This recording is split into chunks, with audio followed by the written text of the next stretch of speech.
La date de la mort de Windows Live Messenger annoncée, Facebook refond sa timeline pour 2013 et le développement de Firefox OS qui touche à sa fin. Salut à tous, nous sommes le mercredi 9 janvier 2013, nous sommes toujours à Las Vegas et c'est le Fresh News du jour. C'est parti. This is funky fresh. This is funky fresh.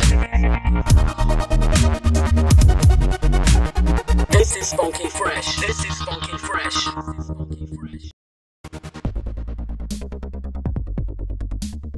On en avait déjà parlé, ce n'était donc pas une surprise, mais cette fois-ci, on connaît la date précise de la fin de Windows Live Messenger et c'est pour très bientôt.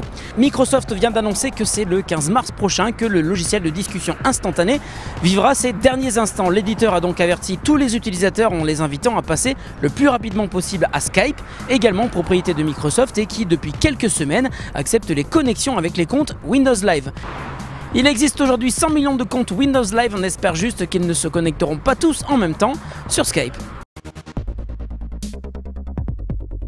Alors que la toile s'embrasse depuis quelques jours pour le concept futuriste de l'Australien Fred Nerby, Mark Zuckerberg et ses équipes se préparent à réajuster la présentation de la si controversée timeline.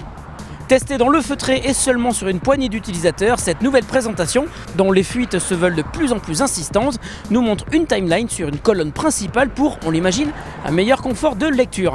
Les onglets connaîtront eux aussi un léger lifting, ce qui devrait faciliter la navigation au sein du profil. L'espace libéré serait désormais comblé par les modules les plus sollicités par l'utilisateur, activités récentes, amis, photos, cartes, etc.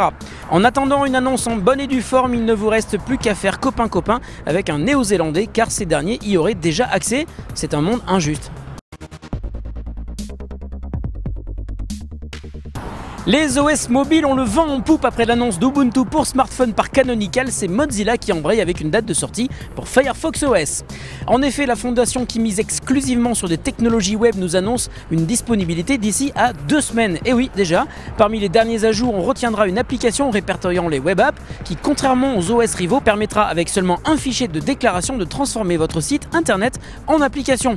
Christian Hellman, développeur principal chez Mozilla, rajoute même que les marchés d'applications aujourd'hui sont comme le vieil annuaire Yahoo que Google est venu bousculer. En outre, un système de permission pour les applications similaires à celui de Facebook sera aussi de la partie. Une stratégie tout autre pour un OS qui devra faire preuve de ténacité pour faire sa place. Fresh News, c'est fini pour aujourd'hui, enfin pour cette nuit, car là il est très tard. On se retrouve demain pour un nouveau Fresh News, toujours à Vegas. Salut à tous et bonne journée.